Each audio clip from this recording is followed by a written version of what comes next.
Bonjour, c'est Ursule. On est le 20 janvier 2026. Bienvenue à Vie et Miséricorde. Amen. Alors, le pardon, ton équilibre. Amen. Notre texte se trouve dans Colossiens 3, le verset 13. Supportez-vous les uns les autres, et si l'un a sujet de se plaindre de l'autre, pardonnez-vous réciproquement, de même que Christ vous a pardonné, pardonnez-vous aussi. Mais par-dessus toutes ces choses, revêtez-vous de l'amour, qui est le lien de la perfection, et que la paix de Christ, à laquelle vous avez été appelés pour former un seul corps, règne dans vos cœurs, et soyez reconnaissants. Amen. Voilà, le Seigneur nous encourage à nous supporter. Amen. Alors le pardon est une force qui d'abord nous libère de nous-mêmes. Amen. Et le pardon, une force, et puis cette force-là nous permet de vivre en équilibre avec notre environnement. Amen. Alors, il peut arriver que on ait de la difficulté à pardonner, mais le pardon est une décision. C'est un choix. C'est dit que pardonnez-vous réciproquement comme Christ vous a pardonné. Mais où est-ce que Christ nous a pardonné? Christ nous a pardonné à la croix. Alors que les gens étaient en train d'enfoncer les clous dans son corps et que les gens l'insultaient et qu'ils étaient en train d'achever sa crucifixion, il a dit, Père, pardonne-leur, ils ne savent pas ce qu'ils font. Et en nous pardonnant, il nous a libérés, n'est-ce pas, de cette peine-là qui allait retomber sur chacun d'entre nous. Et qu'est-ce qui est tombé sur nous? Il est tombé sur nous la paix de Christ. Il est tombé sur nous la délivrance. Il est tombé sur nous la vie. Amen. Si bien que quiconque aujourd'hui ouvre sa bouche et donne sa vie à Jésus, il devient automatiquement enfant de Dieu. Et c'est ainsi que je viens t'encourager. Et je viens t'encourager à faire ce pas-là, faisant de Jésus-Christ ton sauveur si tu ne l'as pas encore fait. Amen. Parce que il est la seule personne qui nous a aimés et sa vie a été donnée en rançon pour que nous puissions avoir une vie qui compte. Sinon, ta vie ne sert de rien. Une fois que tu finis ta marche sur cette terre, c'est fini. Et puis voilà. Mais si tu donnes ta vie à Jésus, alors le passage sur cette terre n'est qu'une étape. Tu continueras à l'autre étape dans la présence de Dieu et puis ce, éternellement. Amen. Alors, il te suffit d'ouvrir ta bouche parce que c'est en confessant de la bouche que tu vas parvenir à être enfant de Dieu. Jésus-Christ ne force personne, mais alors que tu ouvres ta bouche et que tu l'invites, il va venir faire sa demeure en toi. Tu seras désormais son enfant et ce sera une relation, un point de départ pour une relation qui ne finira jamais, tant et aussi longtemps que tu ne renonces pas à ton Seigneur, parce que lui ne va pas renoncer à toi. Amen. Donc, le pardon, et c'est ce qui nous libère, Jésus-Christ nous a libérés, donc il nous demande de nous libérer les uns les autres. C'est ça le pardon. C'est-à-dire que si quelqu'un t'a fait quelque chose, c'est de pouvoir dire, Seigneur, pardonne-lui. Seigneur, je lui pardonne. Seigneur, pardonne-moi aussi, à moi, d'avoir retenu quelque chose contre la personne. Et aide-moi à libérer totalement la personne. À ne pas lui rappeler la peine qu'elle t'a faite. Et à demeurer dans la paix. N'est-ce pas, continuellement, à cause de cette erreur-là qui pourrait dégénérer en autre chose. Et c'est dit quoi? Supportez-vous les uns les autres. Supportez-vous. C'est là où la difficulté vient, c'est qu'on a la difficulté à se supporter. On a la difficulté. Et c'est dit quoi? C'est dit, et s'il y a un sujet de se plaindre, pardonnez-vous. Alors, combien de fois est-ce qu'on se plaint des uns des autres? Combien de fois je me plains? En tout cas, Dieu seul sait combien de fois je me plains. Mais c'est un péché se plaindre. Alors c'est à chacun, n'est-ce pas, de venir devant Dieu pour dire, Seigneur, aide-moi à pardonner véritablement. Aide-moi à ne pas me plaindre, mais à faire quoi? C'est dire à être reconnaissant. Alors si tu ne te plains pas, c'est que tu es reconnaissant. Tu peux faire l'un et l'autre. Et nous sommes invités à prendre une seule avenue. L'avenue de la reconnaissance.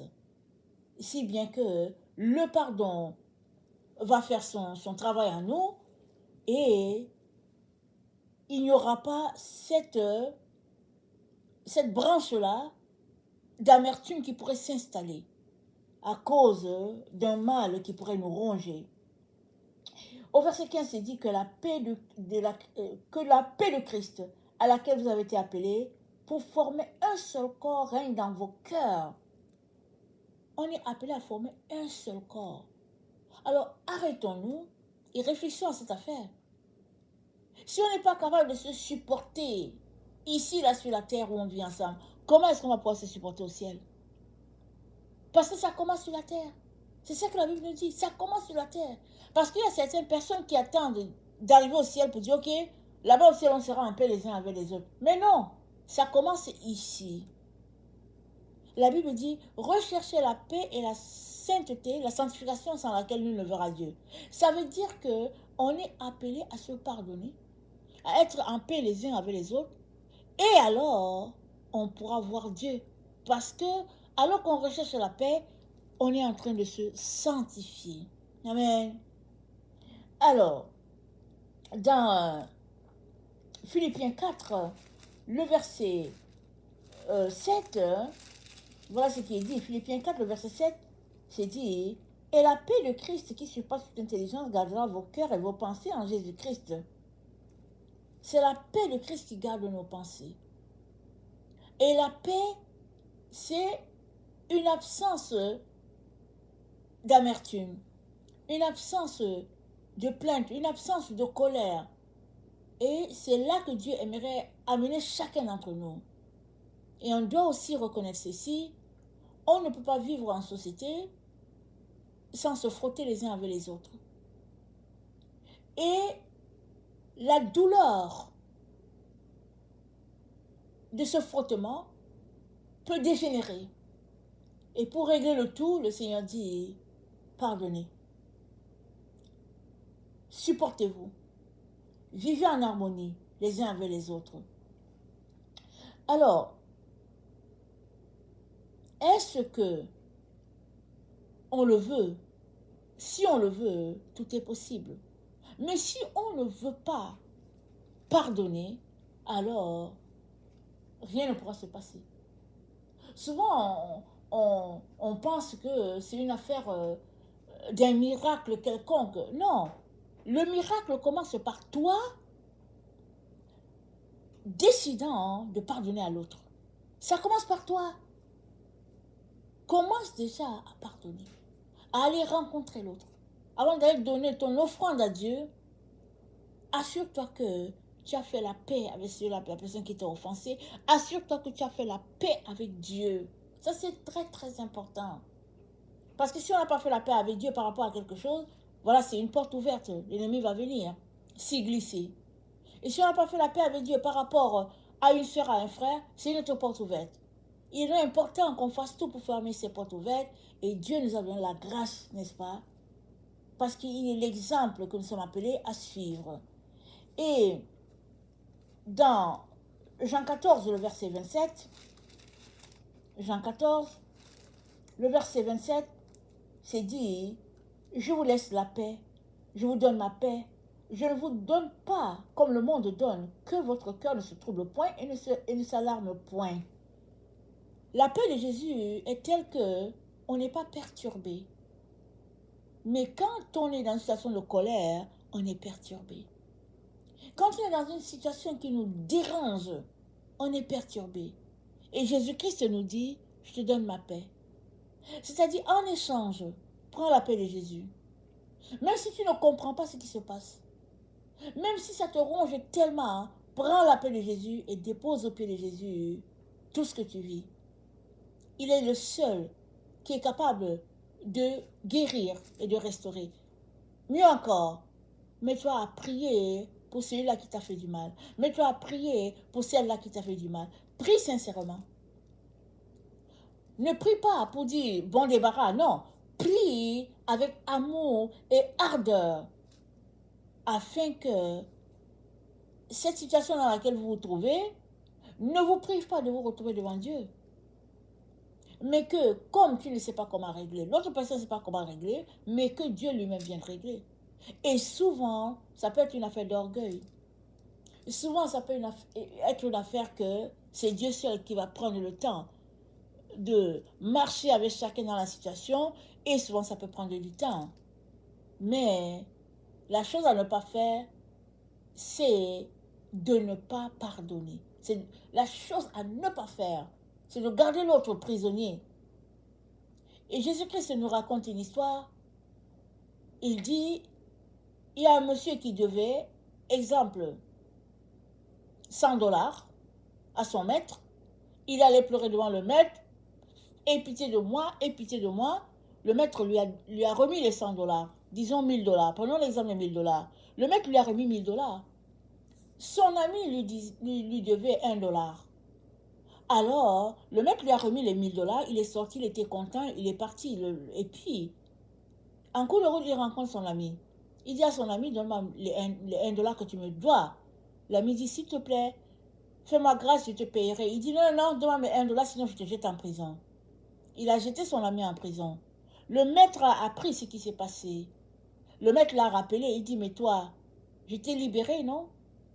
Tu m'as demandé grâce, je t'ai pardonné pour les 1000 $. Comment se fait-il que tu n'as pas eu pitié de ton ami? Et que pour 1 $, tu l'as jeté en prison? Le maître a dit, jetez-le en prison. Et il va rester là-bas jusqu'à ce qu'il paye tout ce qu'il me doit. Et Dieu dit, c'est comme ça que Dieu va traiter tout un chacun. Chacun sur cette terre sera traité comme ce monsieur-là qui a reçu le pardon à son ami. Nous serons traités comme ça. Et vous savez quoi? On n'a pas besoin de se rendre là. On n'a pas besoin d'être jeté dans un cachot par notre Dieu parce qu'on a reçu le pardonner. Pardonnons déjà maintenant. Amen. Ce n'est pas facile. Ça demande souvent beaucoup d'émotions, mais pardonnons. Amen. Parce que Jésus-Christ nous a pardonné, il nous a fait grâce. Nous aussi, apprenons à faire grâce aux autres. Amen. Parce que c'est ça la miséricorde de Dieu envers chacun d'entre nous. Je terminerai en lisant Ésaïe 32, le verset 17. Ça dit ceci. L'œuvre de la justice sera la paix, et le fruit de la justice, le repos et la sécurité pour toujours. Amen, je répète. L'œuvre de la justice sera la paix, et le fruit de la justice, le repos et la sécurité pour toujours. L'œuvre de justice, le repos, la sécurité, à tout jamais. C'est ça que Dieu veut pour nous. Et c'est la justice de Dieu que je te pardonne et que tu me pardonnes. Et que nous puissions nous pardonner. Et que nous puissions nous supporter. Parce que Jésus-Christ nous a supportés. Alors, on n'a aucune justification pour garder l'autre captif. Et empêcher de le libérer. Que le Dieu qui nous a délivrés, qui nous a sauvés, qui a inscrit nos noms dans le livre de vie, que ce Dieu-là vienne nous toucher chacun dans ce domaine en particulier qui mine l'Église de Jésus-Christ. Apprenons à nous aimer. Apprenons à passer l'éponge sur les erreurs des uns et des autres, parce que c'est normal que cela puisse arriver puisqu'on vit ensemble. Mais c'est pas normal de garder une personne captive pendant des années au nom du fait que la personne nous a blessés. Amen. Le pardon est disponible pour tout un chacun. Et n'oublions pas, si nous avons prié le Notre Père qui est aux cieux, la prière que Jésus-Christ nous a appris, si nous avons prié cette prière, c'est dire, pardonne-nous nos offenses, comme nous pardonnons aussi à ceux qui nous ont offensés. Quand on arrive à cette partie-là, on se bute toujours si on n'a pas pardonné à quelqu'un. Il est donc important qu'on puisse demander à Dieu de nous aider à pardonner profondément. Amen. Et la grâce de Dieu qui surpasse tout va nous y amener. Soyez tous bénis et que sa grâce abonde sur chacun d'entre nous. Amen et alléluia. Amen.